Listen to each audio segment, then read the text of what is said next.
কোরবানি গোশত বন্টন নিয়ে আমাদের টেনশনের কোনো শেষ নাই, এত প্রশ্ন এ বিষয়ে আসে বলার মতো না। কোরবানি গোশতকে 3 ভাগে ভাগ করা মুস্তাহাব বা উত্তম।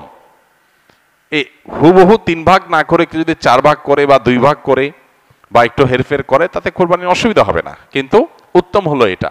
আল্লাহ রাব্বুল আলামিন কোরআনে কারিমে বলেছেন, ফাতআমু ফাকুলু মিনহা ওয়া আত'আমুল কানিআ ওয়াল মু'তার। আর জায়গায় বলেছেন ফাকুলু মিনহা ওয়া আত'আমুল কানিআ ওয়াল বাইসাল ফাকির। এক জায়গায় বলেছেন আল বাইসাল ফাকির, আর জায়গায় বলেছেন আল কানিআ ওয়াল মু'তার। সর্বসাকল্যে 3টা শ্রেণী এখান থেকে পাওয়া যায়। নাম্বার 1, নিজের জন্য একটা অংশ রাখা, নিজের পরিবারের জন্য। আরেকটা অংশ হলো দরিদ্র অসহায় গরিব মানুষদেরকে, ফকিরদেরকে। আর আরেকটা অংশ হলো আপনার প্রতিবেশী আত্মীয় স্বজন যারা হয়তো মানুষের কাছে হাত পাততে পারে না, এরকম মানুষদেরকে। 3 ভাগে 3টা ভাগ করে আপনি কোরবানি পশু বন্টন করবেন। হুবহু 3 ভাগ নাও, একটু কম বেশি হলো, নিজে একটু কম রেখে বেশি দিলেন বা একটু বেশি রেখে কম দিলেন, তাতে কোরবানির অসুবিধা হবে না। আর গরিবদের মধ্যে বন্টন করার ক্ষেত্রে সবচেয়ে উত্তম হয়, বিশেষ করে আজকাল আমাদের সমাজে কিছু মানুষ আছে যারা মানুষের কাছে হাত পাততে পারে, তারা বাড়ি বাড়ি যায় কোরবানির গোশত কালেকশন করে, তাদেরকে আপনি দিবেন। যারা চায় ভিখারি তাদেরকে ধমক দিবেন না, না দিতে পারলেও।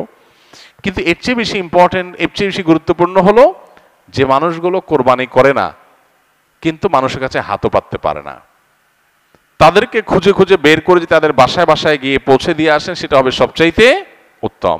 শহরে গ্রামে বিভিন্ন ক্ষেত্রে এরকম মানুষ পাবেন, সম্ভ্রান্ত, খুব লাজুক, খুব ভদ্র ফ্যামিলি, তারা কষ্টে আছেন। বিশেষ করে অনেক মানুষ দেখতে মনে হচ্ছে ফিটফাট ভালোই আছে, কিন্তু অনেকদিন চাকরি নাই, বেচারার ব্যবসা বাণিজ্য নাই, আয় ইনকাম নাই।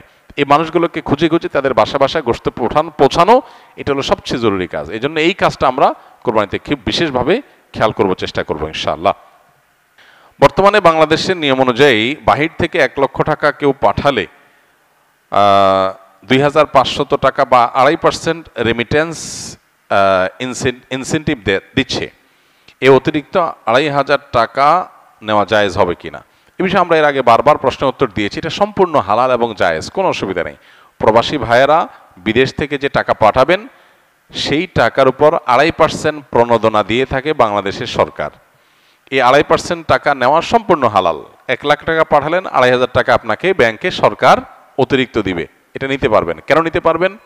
কারণ হলো এই টাকাটা হলো একটা ভালো কাজের প্রতি উদ্বুদ্ধ করার জন্য, যে আপনি হুন্ডিতে অবৈধ চ্যানেলে টাকা পাঠাবেন না, পাঠাইলে সেটা দেশের বাইরে দেশের টাকা চলে যাবে, অর্থ পাচার হবে, দুর্নীতিবাজ দ্বারা টাকা সরানোর রাস্তা পাবে, সেগুলো যেন না হয়। আপনি ডাইরেক্ট ব্যাংকিং চ্যানেলে টাকা পাঠান, দেশের উপকার, দেশে ডলারটা আসে। তো এই জন্য আপনি যাতে একটা ভালো কাজ করেন সেজন্য আপনাকে একটা প্রণোদনা দেওয়া হচ্ছে। আপনাকে যদি আমি বলি আপনি এই ভালো কাজটা করলে আপনাকে পুরস্কার দেব, এটা যেরকম হালাল, এই প্রণোদনাটা সেরকম হালাল। এটাকে কেউ কেউ সুদ মনে করেন, একেবারে অহেতুক, অমূলক, এটা সুদ হওয়ার কোনো কারণ নাই। আমি জোহরের সুন্নত নামাজ 4 রাকাত নিয়ত করেছি, ইতোমধ্যে জোহরের ফরজ নামাজ শুরু হয়ে গিয়েছে। এমত অবস্থায় আমি 2 রাকাত নামাজ পড়ে সালাম ফিরিয়ে জামাতের অংশ নিয়েছি। নিয়ত করেছি 4 রাকাতের, কিন্তু নামাজ পড়লাম 2 রাকাত। এতে আমার নামাজ হয়েছে কিনা? উত্তর হলো হ্যাঁ হয়েছে, কোনো অসুবিধা নেই, বরং এটাই উচিত। ইদা উকিমাতুস সালাহ ফালা সালাতা ইল্লাল মাকতুবা। নবীজি সাল্লাল্লাহু আলাইহি ওয়াসাল্লাম বলেছেন, ফরজ নামাজের একামত যখন শুরু হবে তখন আর ফরজ ছাড়া আর কোনো নামাজ চলবে না।